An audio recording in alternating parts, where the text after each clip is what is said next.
Welcome. My name is Carlos da Costa. I am part of MES's board, and for those who don't know who we are at MES, MES stands for Management and Economic Society. We are part of CIM, and the CIM stands for the Canadian Institute of Mining, Mineralogy, and Petroleum Association. What we do on a monthly basis, we host what's called the discussion groups series, and so as part of February's 2022 series, we have Jeff Plate, who is CEO of Interstellar Mining and also a partner at Watts Griffiths McCoy Limited. And he will be presenting a presentation that's entitled New Frontiers in Mining, a primer on lunar mining. Basically, this presentation focuses on the moon and because it holds hundreds of billions of dollars of untapped resources, and Jeff will be discussing the feasibility of lunar mining and tapping these resources. How it's going to work today is like this, okay? So we've got about 45 minutes presentation followed by Q&A. If you have questions along the way or even during the Q&A session, we encourage you to just type in your questions in the chat box, okay? And Jeff will be happy to answer them, okay? So without further ado, I will let Jeff take over. Okay, well, thank you for that introduction, Carlos. So just a few introductory comments for the group. First of all, thank you for joining us on what's in here, Ontario, a very chilly day after a very warm one. So today's topic is going to be a very interesting and informative one to deal with mining off-world. It's a topic that you may have heard of or thought about in passing. And one of the things that I'm hoping to do to provide everyone today is with both a technical and an educational understanding of what's going on to change it such that lunar mining is a reality now. It's no longer a situation where this is a galaxy far, far away with it. So as Carlos mentioned, I am one of the partners at Watts Griffiths McEwitt, one of Canada's longest running independent geological consultancies. In addition, WGM owns a third of Interstellar Mining, of which I'm the CEO of. So Interstellar Mining was formed in 2019 on the back of what would be a rough equivalent of a PEA in looking at the feasibility of mining off-world and on the moon, specifically for water. WGM self-published a study on that in August of 2019. It's available on our website at wgm.ca. So the real focus today is to kind of talk very broadly about what's changed and what has resulted in making lunar mining possible today. So the first thing that I'd like to mention is the Artemis missions. So I'm sure many of you have heard in the popular media about the US's re-engagement in the space race. And so their missions associated with getting the first lunar colony on the moon are called Artemis with it. And this is a graphic that's been put together by NASA. I will comment that this graphic is a few years old, and the actual truth is that they're not going to get to the lunar surface again, probably until late 2026, early 2027. From my NASA contacts, that's what they tell me. The interesting thing about the Artemis missions is a couple of things. One, the US government has recognized that in order to have the colonization of space and in order to utilize the resources that exist up there, it can't be just a government-led venture. They need to get private money associated with it and build up a commercial cislunar infrastructure and economy. So in order to do that, they have a mandate through NASA that requires them to engage with private companies and contractors for the supply of goods and services off-world in order to encourage the development of these resources. So one of the things that's interesting about this, and I'm just going to focus your time and attention into the bottom left-hand corner of this graphic on something called the Commercial Lunar Payload Services, or the CLPS program. The CLPS program, I think, is somewhere around 13 to 15 different contracts that have already been handed out to provide lunar services or services off-world in support of the Artemis missions by private companies. This is for everything from orbital dynamics to landers to supply missions to launch. It's all privately run supplies with this. Because the goal of this is to get NASA out of the game of engaging in the mundane, the commercial activities out in space, and build that up for the private sector. So this is something that's got broad bipartisan support, even though it was started under the Trump administration through the re-engagement.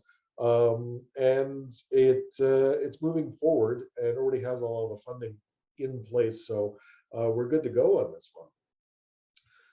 One of the things that I want to talk about is this great graphic I recently discovered from the Visual Capitalist out in Vancouver that really demonstrates one of the fundamental reasons why space is now accessible to commercial players. And that's really around the cost of launch and flight services. So the chart, as you can see here, is on a logarithmic scale. So you can see in the last 10 years, the absolutely dramatic drop in what the costs are to get a rocket into low Earth orbit. So we're talking right now, back 10 years ago, it was costing somewhere around $12,000 a kilogram to get something into space. Now we're talking about $200 a kilogram to get things into low Earth orbit. So it's revolutionized the ability for smaller players, for non-state actors, non-military types, to get out and get involved in space. And that's thanks to the commercialization of launch through companies like SpaceX, ULA, Blue Horizon, and others. So this just sort of dramatically illustrates the point, which is one of the reasons that I need to talk about the overall key factors in the changing environment of why space is now within reach. So one of the first things I'd like to talk about is the fact that there is a new space race that is developed between the US and the Chinese. They view the moon as a strategic high ground in space. NATO has recently declared space a warfighting domain, and you'll notice the creation of things like Space Command in the US, and a lot of money going into the Chinese side into their rockets, and through the People's Liberation Army, that's who runs their space program.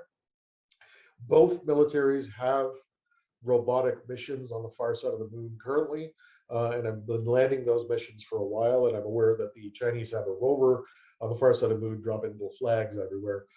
One of the things you should note is that the overlying treaty covering outer space is something called the Outer Space Treaty that was passed in 1967. At that time, and one of the main elements of the space treaty was it didn't envision non-commercial or commercial actors out there. It was basically just nation states who had space launch capacity. But one of the things that international treaty that almost every country has signed, who's a space power, says is no country can exercise sovereignty and claim ownership of anything in space. This has some interesting legal ramifications for operating in space.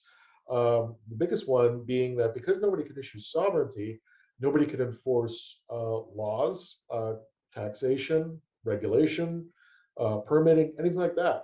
So the interesting thing is when you're mining in space, it's like mining was 300 years ago on Earth, where there's no taxes, no royalties, no permitting, no licensing. You find something, you show up and dig. That's it. Which makes for a very interesting environment from a financial perspective, and reduces some of the risk profile in doing things out in space. On the cost side, one of the things that I've mentioned already is private launch, but in addition to private launch has been the reusability of both designs and the rockets themselves. So instead of having a rocket sitting up in space and letting it burn up, you're actually reusing them. That dramatically reduces costs. In addition, the technologies for a lot of this stuff has already been developed, tested, and used. So you're getting a standardization of these materials instead of everything being a custom job, which is dramatically dropping the cost of a lot of this material. On the market side of it, what's interesting is that there are currently more than 10 companies ready to sign contracts for lunar water. The first commercial contract was signed a few months ago by a company called Orbit Fab. Orbit Fab is run by the former CEO of Deep Space Industries, who was a satellite or an asteroid miner company. So Daniel Faber's company, Orbit Fab, is designed around satellite refueling in low Earth orbit. So there are current markets there. In addition, NASA is about to publish open contracts for both lunar propellant on the lunar surface and lunar water for resources to help provide sort of an anchor tenant, as it were, for a lot of these cislunar markets. So I mentioned that the study that I authored at WGM, and basically we estimated that roughly in the next 30 years, and at a 20% discount rate, that the current market for just lunar water by itself is $206 billion US. So it's the market potential here is pretty huge. So as professionals in the mining space, the first question I often get asked in these situations is, why are we going after water and volatiles instead of metals? Because metals seem to be the obvious thing. Well, the reason for it is that water, if you oxidize it into liquid oxygen and liquid hydrogen, is rocket fuel. And of course, that's a consumable you need to get anywhere as an energy source. So that is a sort of low-hanging fruit for what you need. In addition, there's other volatiles and ices that exist in the polar regions. They're located in these areas called permanently shadowed regions. These are areas of the moon, usually in craters, that never see sunlight. And so they exist in a stasis and a temperature of around 40 degrees Kelvin in an absolute vacuum. So a lot of these ices have accumulated over the course of time in these spaces and can be readily accessed at surface.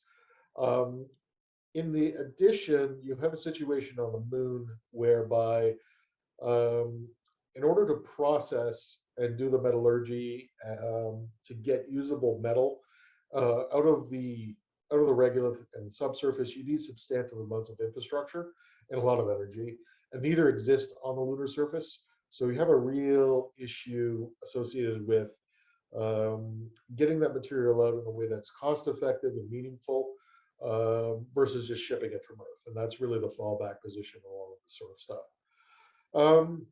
So you don't need a lot of infrastructure for water, but you do need it for the metals. And I mentioned the substitution costs.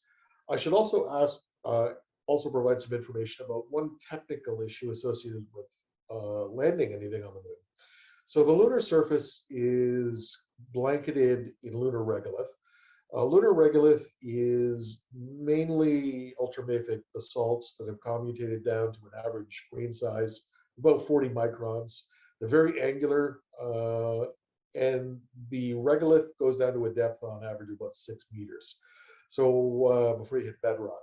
One of the problems you've got with an atmosphere, with a planet that doesn't have an atmosphere, or a body that doesn't have an atmosphere, is when you fire a rocket, a landing craft down, you need to engage in retro rockets to slow yourself down, because you can't use parachutes or other materials to slow yourself down.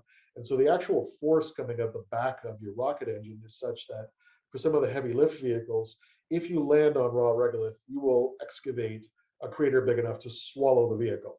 So this creates some technical challenges with landing equipment of any size, and also for your operations associated with the mine site.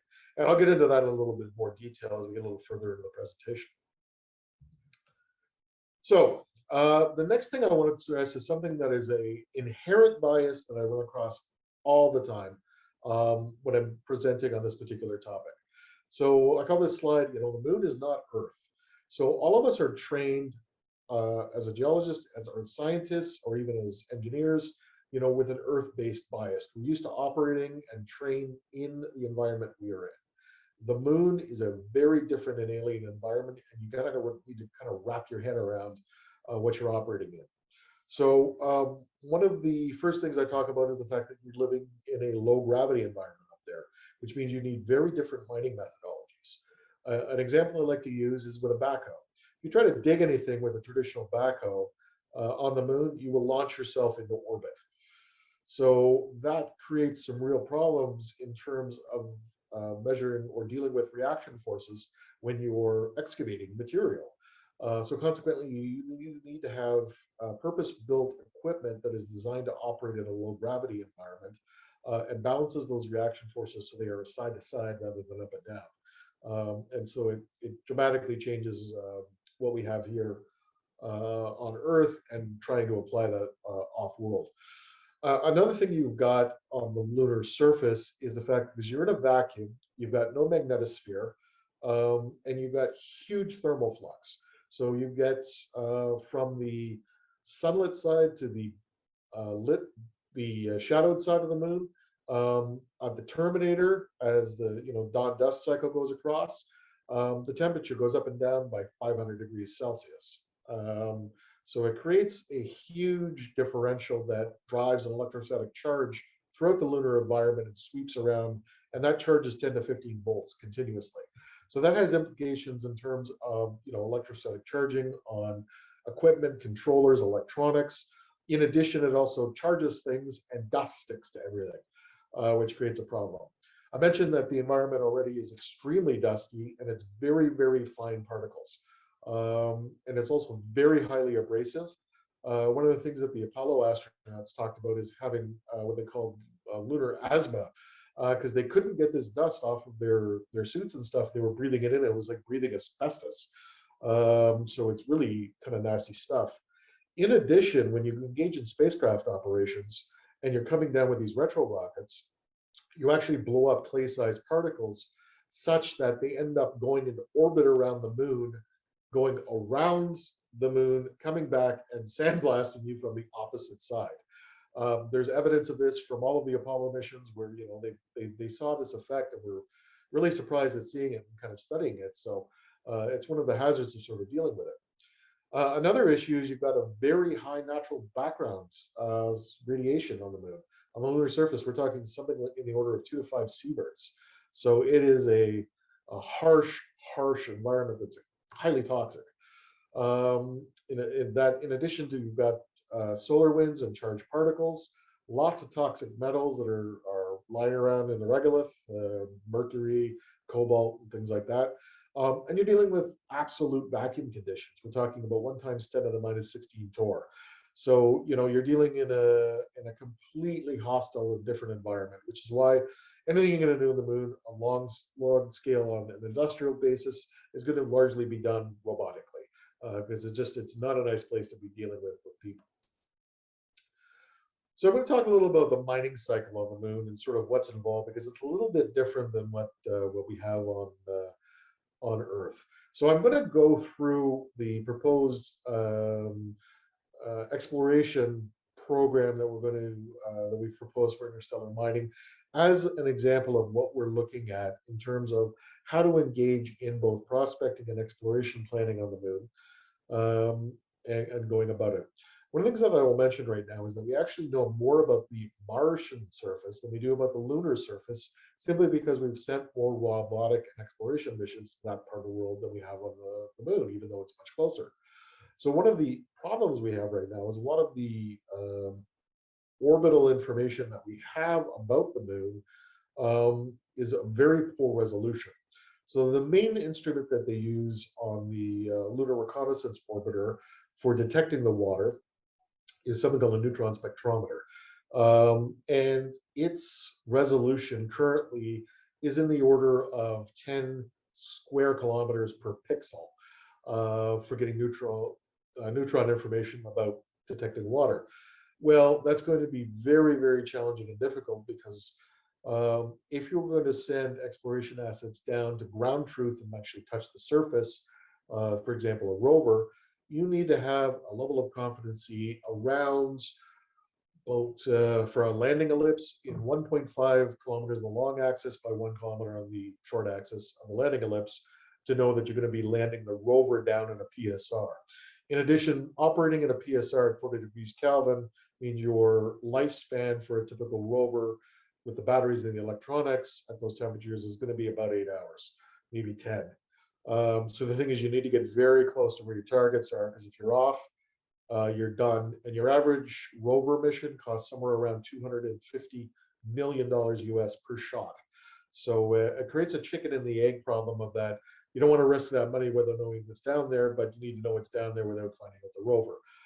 So this is one of the conundrums that exist within the mining cycle right now, with the prospect of an exploration, to de-risk the projects in order to get down there and do what needs to be done, so that we can have confidence in building a mine. So I'm going to talk about how we plan to overcome this in interstellar mining. So the first thing we're planning to doing is setting up our own private satellite mission, cost of which is about 60 million US dollars. It consists of two parts. The first part is satellite-based reconnaissance that will skim the lunar surface on the South Pole at an altitude of as low as 2 kilometers.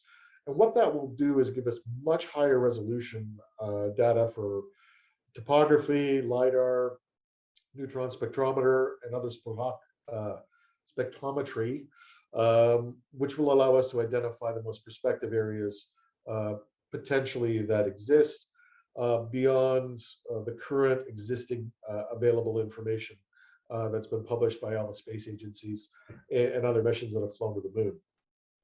But ultimately, and as we all know, geology and prospecting is a boots on the ground business. So how do you get down there and test? Currently, there's actually been only one data point whatsoever verifying the water, and that was the Artemis missions, where they actually crashed a satellite into a PSR in a crater called Cabeus, and it resulted in the ejection of a bunch of material that we were able to analyze from orbit to look at its geochemical composition. And it verified 5.6% water, in addition to about 40% by mass of other volatiles. Some of the other volatiles that you typically see in the moon would be things like hydrogen sulfide, sulfur dioxide, ethylene, methanol, methane, and a little bit of carbon dioxide. So one of the things that we propose is to send a series of impactors.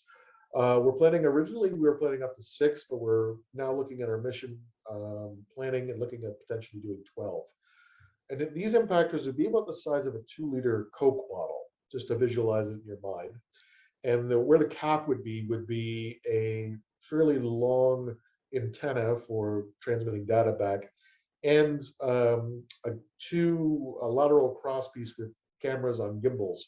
So what that will allow us to do is, when we launch them, is we can actually take video and recordings, and when they land on the surface, we can use those cameras to sort of look around to see what's there, because no one's been down in a PSR. In addition, these impactors will be hollow points. So there will be a hollow-shaped compartment on the inside of them, about the size of a Pringles can, if you can visualize that. And what will happen is we will impact, and despite being launched at 2 kilometers up, because of the low gravity, we'll actually be impacting at very survivable velocities.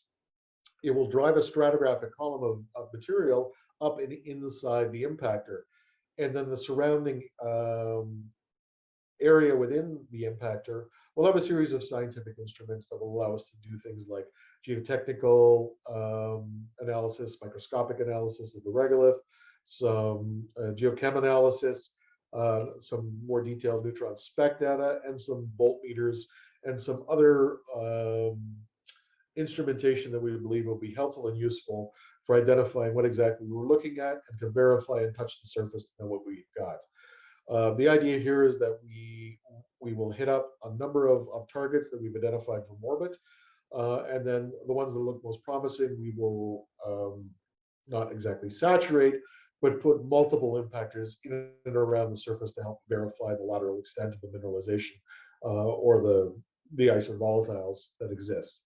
So I'd like to talk about what that is, because one of the issues you've got as well is that we don't understand exactly what the nature of the water and volatile deposits are in these PSRs, because no one's been down there. Within WGM, we have a group called the Waterworks Group, and we're looking at studying in detail and doing analysis of theoretical depositional models for water and volatiles. We think most likely what will happen in the PSRs is that you will basically have a lunar regolith that will be frosted with water and volatile ices. What you won't get is sort of massive ices or an ice breccia with the regolith. We don't see the forces necessary for both the accumulation and for the diagenesis to pack this stuff down. Because one of the issues that you've got on the lunar surface is that it's constantly bombarded by micrometeors. These are dust-sized particles constantly slamming into the surface. And in addition, periodically, you get larger material that excavates all of the lunar surface up to some of these giant craters when you get hit by an asteroid or a comet that could be tens or hundreds of kilometers across. So it helps to mobilize things. So after we've identified the most prospective areas, what we'll be doing then is sending down a lunar rover. So this particular picture is a picture of a Juno rover from the Canadian Space Agency. I believe it's in a quarry outside of Sudbury. This particular picture was taken. And what we'll do is have a robotic arm on it that will contain multiple tools that we can use for things like drilling, trenching, and other assaying of the surface to both identify the lateral and depth extent of whatever and volatiles exist, and also the distribution of the said water and volatiles within the regolith. So we have some confidence over the distances and the sizes of areas that we're looking for. Now, one of the things I'm going to talk about is one of the issues associated with drilling. Drilling on the moon is not like drilling on Earth. First of all, the geotechnical properties of regolith is very, very different. One of the first things you've got as an issue there is, the Apollo astronauts identify this, is you get this weird waterbed effect on unconsolidated regolith where you can step on it or drive across it once or twice, and then it liquefies. And it'll actually sink you down about 30 centimeters down as the particles compact from their normal sort of random fluffed up distribution. And so one of the things that you need to do is then sort of pack down the surface or scrape off the regolith to create roads. With doing it, but you've also got to worry about your equipment bogging. And then for drills, one of the problems you've got is getting that, mass and force pointed down with sufficient force to actually drill into the regolith. Current drilling technologies that NASA is considering can get down as low as a meter. That's it. That's the limit. I know that a Canadian company named Altitude Innovations out of Sudbury has developed some drilling technologies for use in outer space that can get down as low as 2 meters. But that is the limit of what we can do drilling wise, because we simply don't have the energy budget to drive a drill further down. In addition, the density of lunar regolith increases very dramatically and very quickly as you drill down into the surface. Finally, because of the jagged and the coefficient of friction associated with the regolith itself, it really binds up and gums up the drills when you're trying to get in and sample a lot of material. So this is one of the issues you get associated with when you're doing some of the exploration work. So this is some of the things that I'm just kind of sharing with you, that you face in terms of doing lunar exploration. So the final step then is to look at building and constructing the lunar mine. Now, as mining people, I'm going to say this first and forward. No, I do not have the units wrong. So we're used to big things, especially with open pit operations, where we're excavating cubic kilometers worth of material, and processing upwards of, could be tens of thousands of tons of material a day. The proposed mine that Interstellar Mining is looking at will produce an output of 1,000 tons of water per year, along with 400 tons of other volatiles.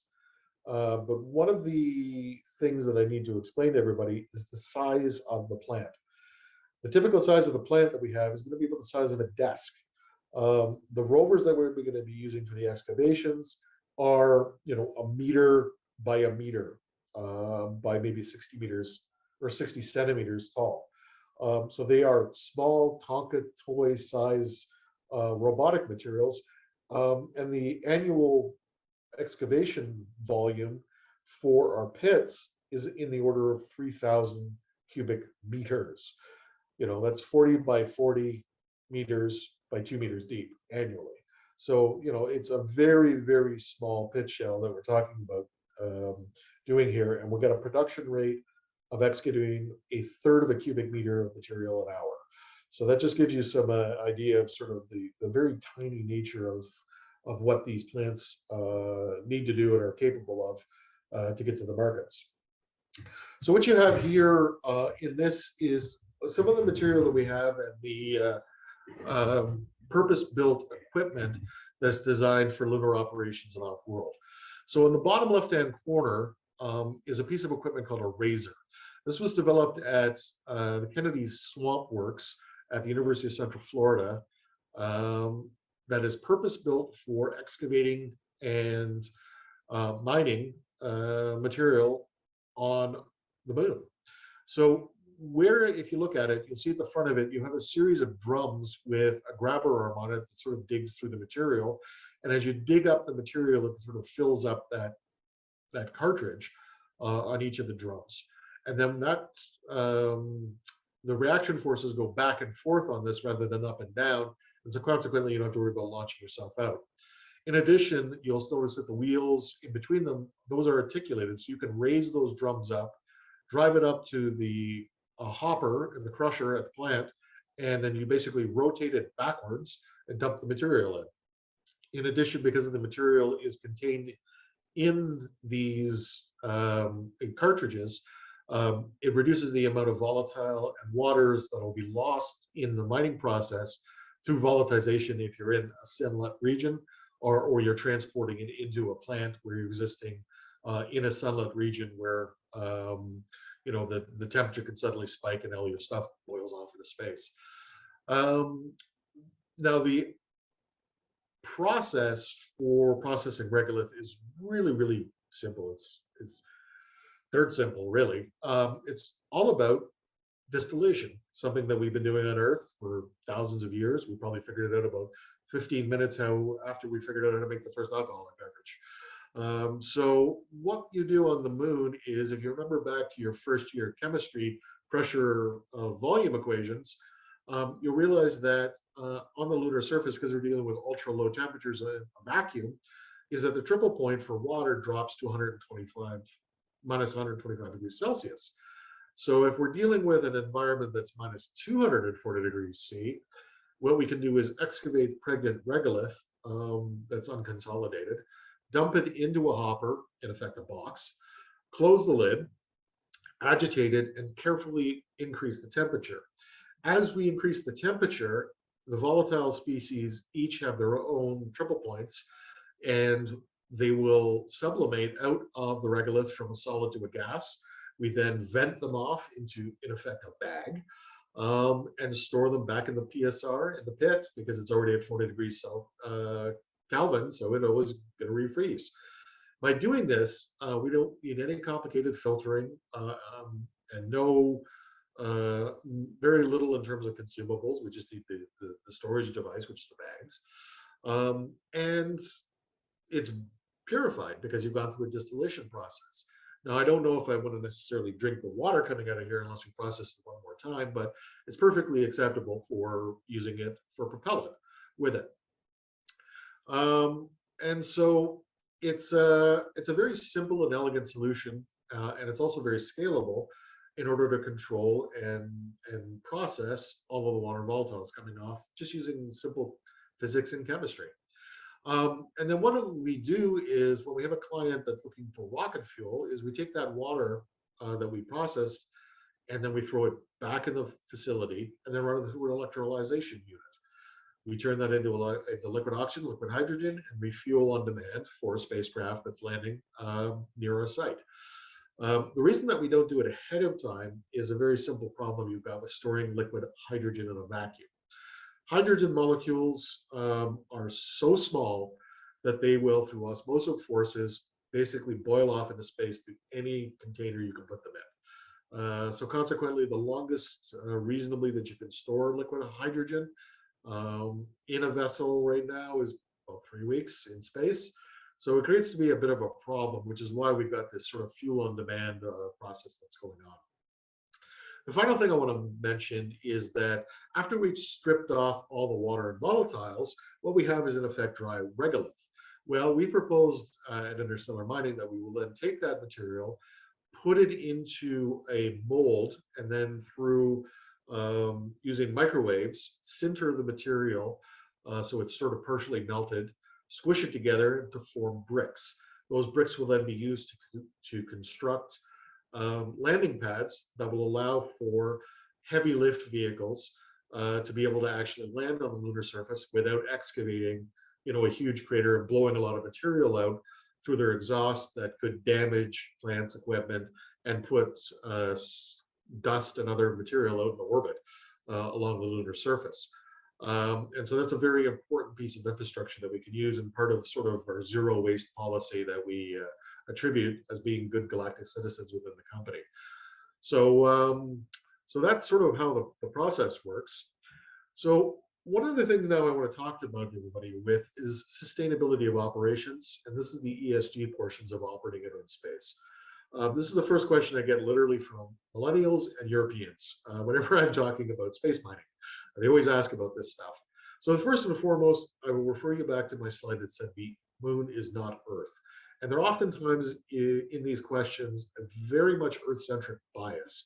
And you got to remember, when we're dealing in outer space, there's no life. It's a very hostile, toxic, radiated environment. In short, it's kind of difficult to muck up the environment any more than it already is. So what we consider to be important ESG matters are a lot different out in orbit than they are on Earth. So the first thing is, and this is the big one, is the no production of navigational hazards to space junk. So one of the issues you've got right now is that there's tens of thousands of pieces of material orbiting low Earth orbit that are traveling at huge velocities, which are creating navigational hazards when you fly anything out in space. Occasionally you hear about the space station, the ISS, getting hit and depressurizing by getting hit by something.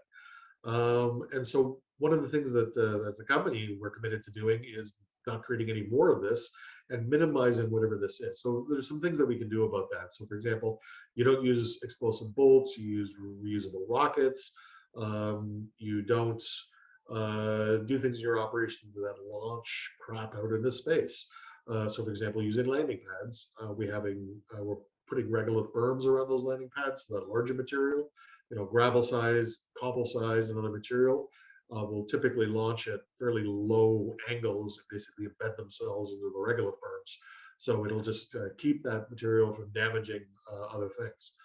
In addition, we follow the Artemis Accords. For those who are not familiar, the Artemis Accords are a group or a series of standards that were created recently by NASA as sort of the operating sort of ESG standards for operating in space.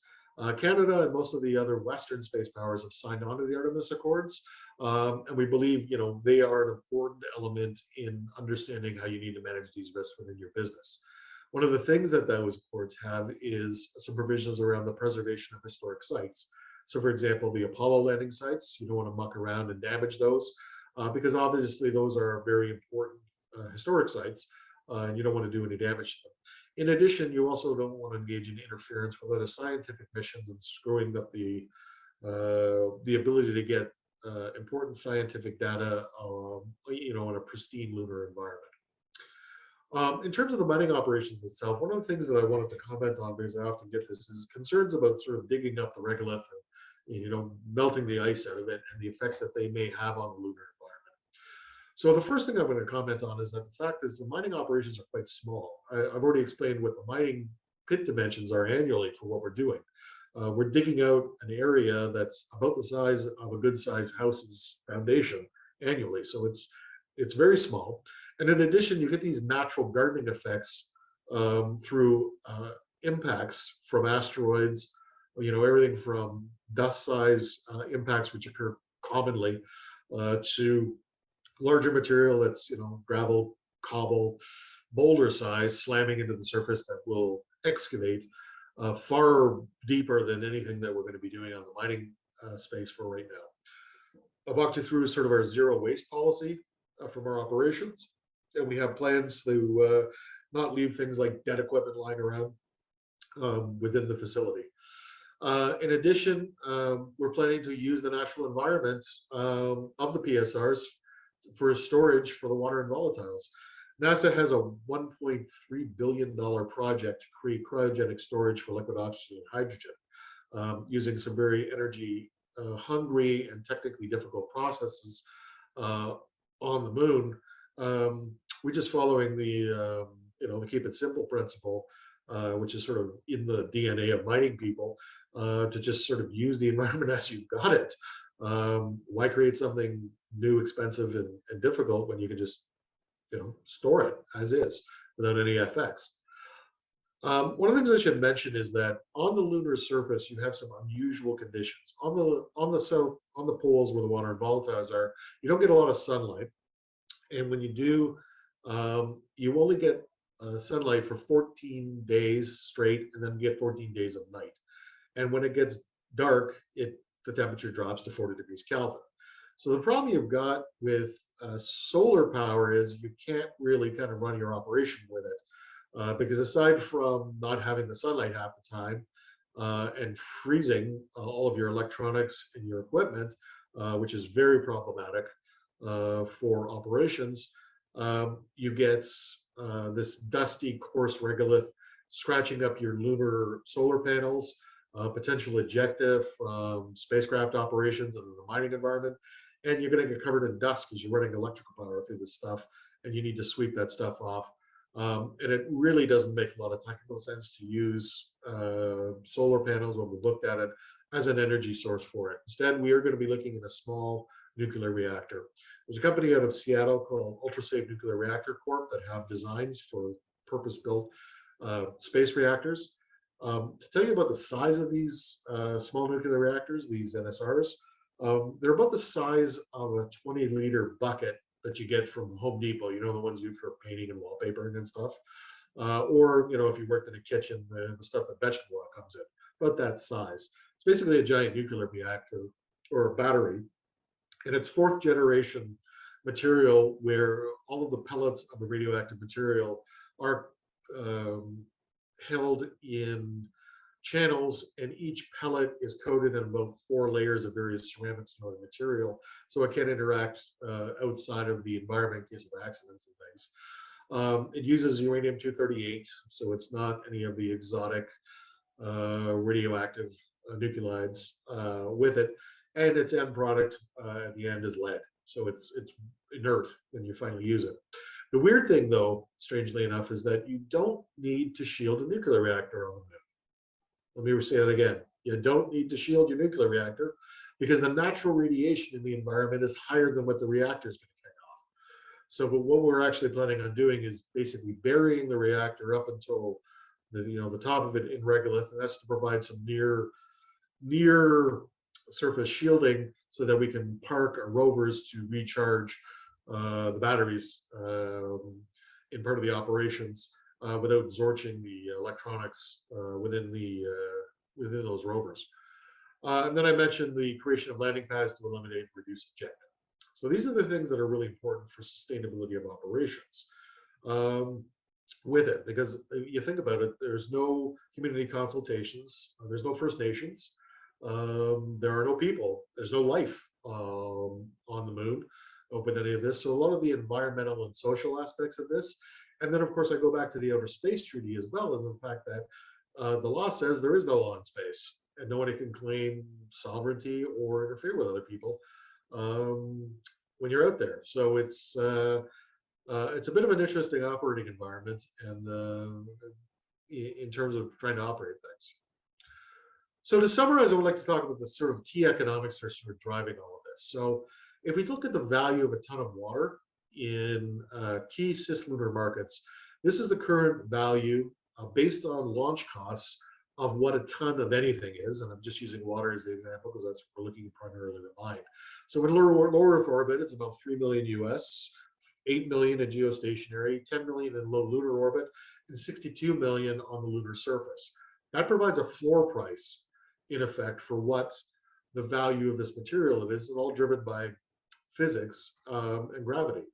So consequently, it can be much, much cheaper to source this material on an area that has a sixth gravity of Earth, because you don't need the energy to launch this out of the gravity well of Earth. Some of the factors, it can be up to 22 times more efficient to launch it from the moon than the Earth. And that's just simple gravity, because your typical rocket, if it was, say, 100 tons, basically 90 tons of that is fuel. 9 tons of it is the rocket itself, the engines, the capsule, and all the rest of it. And 1 ton is your payload. That gets turned on its head when you're dealing in a sixth of gravity. Therefore, it's a lot more efficient to do it. So when I did the study that we had, I based it on the exact model that I'm talking about here for Interstellar, because that's what we based our model on. And we assumed that with 1,000 tons per year of water mined, And I should mention that all of the technologies to do this already exist. Nothing needs to be created. There does need to be some testing to be able to get it on a rocket. Specifically, when you put things on rockets, it's not a trivial exercise. You need to make sure that it handles things like G-forces, radiation, thermal flux, vibration, and a whole host of other things to just ensure the safety of the rocket.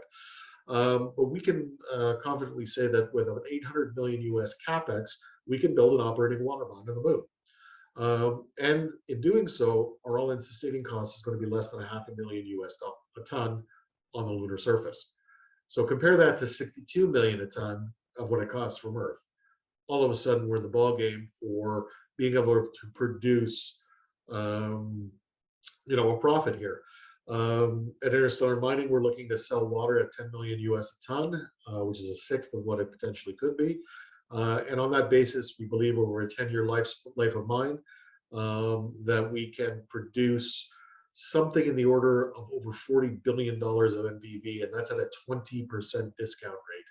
So the returns are literally astronomical in this particular field, and it's sort of exciting times. And it's one of the reasons why there's a boom going on now in the space economy. Last quarter, apparently, there was 15 billion in venture cap spending in space ventures, mainly focused in low Earth orbit.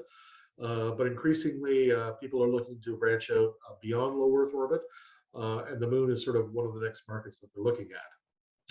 So with that, I'd like to share with you this final slide that Dale Boucher, my Chief Technology Officer, loves. So his dream is to open up the first lunar brewery and produce lunar lager. And so that's a picture of hopefully him in the future on his retirement doing that. Because this topic usually generates a bajillion questions, I've left lots of time here for questions. And also feel free, if we don't get something answered, to contact me directly via my email, which is on the slide right there. Carlos, let's open up the floor. And okay. see what people want to say. Well, for those who have questions, I encourage you to just type down the question in the chat box. But for those who don't necessarily have time for all the questions, I encourage you to stick around till the end, because what I'm going to do is I'm going to guide you through our website for MES and where to be able to access this. So if you're interested in the recording that's going to be posted on our website, I'll show you where to access. I'll also show you where to access past events that we hosted at MES. I'll also show you how to register for MES, meaning that when we invite you to come to our events, we're not selling you anything. And the materials that we collect from you, your name and your email address, we keep to ourselves. We're not selling it to anybody. What we do is we just try to inform you as the audience into some subject matters that we feel are of interest, right? That said, we at MES are always looking for ideas. When it comes to events, we're always looking at ideas when it comes to speakers. So we can't do this without your help. So if you got ideas in terms of future events or even future speakers, we want to know, right? If it's deemed that it's a MES subject of interest, we'll definitely consider it for future presentations, right? But let's start with the questions, and I believe that there's a number of questions on the chat. Okay, once we've done that, I'm going to give you guys a rundown of our MES website. And because there's lots of stuff there, and I think it's worthwhile for you to get to know not just our website, but get to know MES. We do a lot of good stuff over the year. And for those of you who are not necessarily who are new to MES, there's lots to talk about. So stick around till the end, and I think you'll find that it's worthwhile. So without further ado, Jeff, there's the number of questions on the chat box. Okay. I just opened the chat, so why don't I get right to it? So exactly. So there's a question about, do we have mineral assay maps on the moon? Short answer is no. There is some generalized information about it. The lunar surface actually is pretty primordial. It's mainly it's about 85% anorthosite. The other 15% is olivines, peroxides, and some free metals that exist on here. The other thing too is that we've only actually touched the lunar surface and been able to bring back some material at the Apollo sites. Those are located only in the lunar mare regions and not on the lunar highlands, which is where the water and volatiles are. So that there's a bit of difference with it, but there's really nothing been done, and that's one of the big issues is around that. So hopefully that will develop over the course of time with it, and you'll have sort of a lunar geological survey, but that's a that's for something that's probably decades away, I would think, before we're going to get the whole moon covered off. You'll be patches of it near term, but we'll see. Hopefully that answers that question. Alan has a question here about given the lack of regulation, you see permitting and regulation in general coming to the moon, along with the environmental impacts for things. So I'll tell you right now that there are groups globally, and I know that in Canada, the Foreign Affairs, who I talked to about this topic, are engaged at the UN level and bilaterally to develop what amounts to Outer Space Treaty version 2. My personal opinion on this one is that we ain't going to see a treaty for at least 20 years, and that's because of the geopolitical situation of getting, the Americans, the Chinese, and the Russians all agree, along with the Europeans and everybody else, on a common set of standards that could potentially impact things. Having said that, a number of countries have been engaged in issuing their own national legislation to acknowledge the ownership rights over resources that have been gathered on the moon, which has been interpreted not to run afoul of the Outer Space Treaty. But that one is still debatable and it's still in existence. In terms of the environmental impacts, I've sort of addressed some of that in my presentation. One of the issues, of course, is that if you bring material back from the moon to Earth, and you got to remember is that at least initially, all of the material is going to basically be used in cislunar space. Nothing's coming back to Earth, so I don't think you necessarily have to believe that. I will say that one notable exception that I do think and envision is there will be initially luxury goods coming back from the moon or outer space back to Earth. The two examples I like to use are one, you'll be bringing back bottles of lunar water. So you can have scotch and lunar rocks, and the scotch is the diluent because it's the cheap stuff in the glass. And I also suspect, about 30 seconds later, you'll get counterfeit knockoff bottles of tap water from Asia with a sticker on it being sold for the same price because, it's going to cost, $60 million a ton to bring it back. So, it's $500 a liter or something like that. So you'll see that. Or the other thing I could see being designed is you can have lunar agriculture or off-world agriculture where you're doing something like you're growing arboreal rice in space, which you can do. And then bringing it back and then getting some well-heeled chef to create space risotto at $50,000 a plate for a quarter cup of it, even though because it was grown in space, right? And this is the luxury goods market, so it doesn't have anything to do with the cost of production. So, so I see that that being a potential market near term. Okay, so another question then about the moon as a source of fuel. I guess this is just a comment about it being a sixth of Earth's gravity is what's on the moon. So yes, it is the hopping spot. So one of the things that Artemis is planning to do is be the hop-off spot for Gateway, of which Canada and the Canadian Space Agency is working on, to then get us to Mars. So the plan is 2030 to get to Mars by the Americans. So but they got to develop stuff near term to de-risk things and develop, something, that's 3 days away, not 30 months away, or 9 months away by spacecraft one way. It's a little less risky when you're sending people. So, okay, just a comment about spilling up space with garbage. Well, I will admit that there's quite a bit of space junk floating around up there. The one thing I will comment though is space is big, and so it isn't so crowded right now that it's making it unnavigable. However, there are several moves afoot both by NGOs and governments to see about deorbiting and cleaning up a lot of that space stuff. So things are going on that way that I'm aware of.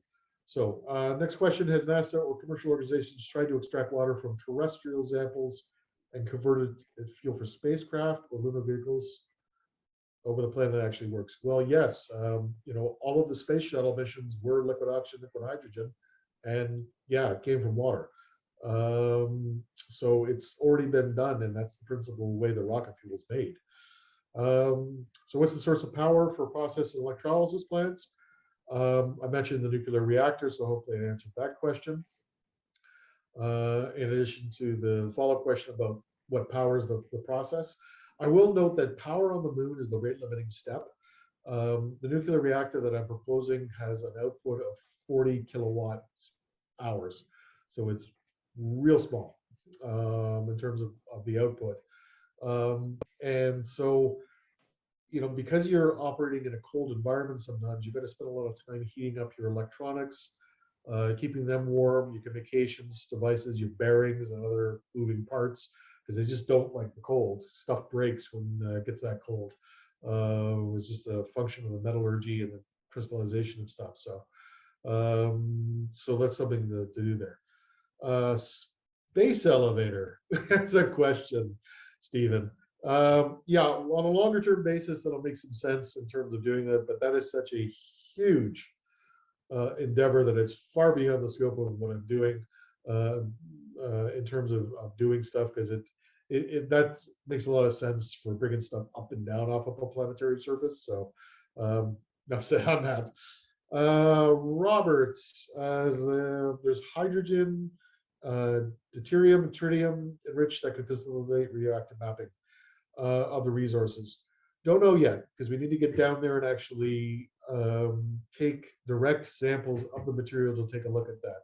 We do know there's quite a bit of tritium on the lunar surface that is trapped comparatively to Earth, because it comes off the solar winds and gets trapped in the regolith. So, but nobody's figured out a way to harvest it, and because it still occurs in parts per million with it. So this is something that you can take a look at. I will say that from a radioactive perspective, that the moon is denuded of a lot of heavy materials, doesn't have a molten core, and there's not a lot of radioactive material floating around.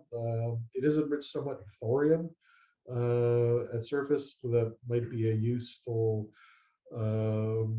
mineral in terms of radiometric mapping, but otherwise it may not work. So okay, I sort of kind of at the end of the general questions here. So do you want to open up the floor if anyone wants to directly? So if there's any more questions, what we're going to do is we're going to give you a couple minutes to think about the questions. But in the meantime, what I want to do is give you a rundown of the website for MES, and let's see if there's any additional questions afterwards, and then we'll answer them. How's that? Sounds good. Okay, so I'm going to share with you my screen, right? And I'm going to share our website. So MES has its exclusive website. As I said, MES is part, well, MES stands for Management Economic Society, and we're a society within CIM, right? And so CIM, for those who are new to CIM, and MES stands for the Canadian Institute of Mining, Mineralogy, Petroleum Association. So the website is www.cim.org. Our website is www.cimmes.org, right? So if you're interested in this event and you came a little late and you're wanting to access it in the near future, what I would do is I would go here under national, okay? And what you'll get is you'll get this page, okay? Here under highlights of past events, here you'll have access to all our past events. So not only do we have the videos, we also have the presentations. So soon enough, I'm going to update, well, we're going to update this. It's a little outdated, but we're going to update this with some past events that recently occurred. But you'll see here that you have access to not only the video itself, but the presentation. So in last year, our last event last year was on October 27th, and you can access the video here and the presentation. Prior to that, we have the BRIEX story and so forth. So we've been cataloging our events, so you have access to all of them at your leisure, and that's just here. Also, pre-COVID, we used to have events in Vancouver and Montreal and Toronto. So if you go in here in Vancouver, you will be able to access our past events in Vancouver by just simply going to past CIM MES events. And you'll, as you can see, we have information about that, right? But if you're new to MES and you're interested in joining us, meaning that you've got time to spare on a monthly basis, we want to hear from you, right? So we encourage you to join us by just simply filling out this sheet and acknowledging that you're interested in joining MES, or if you have questions for MES, right? By all means, do let us know. As I said before, MES is literally powered by people like you, right? Meaning that we can't do what we do on a monthly basis without the support of our members. So if you've got the time and you're interested in becoming a MES member, let us know, right? And we'd love to offer you a position within MES.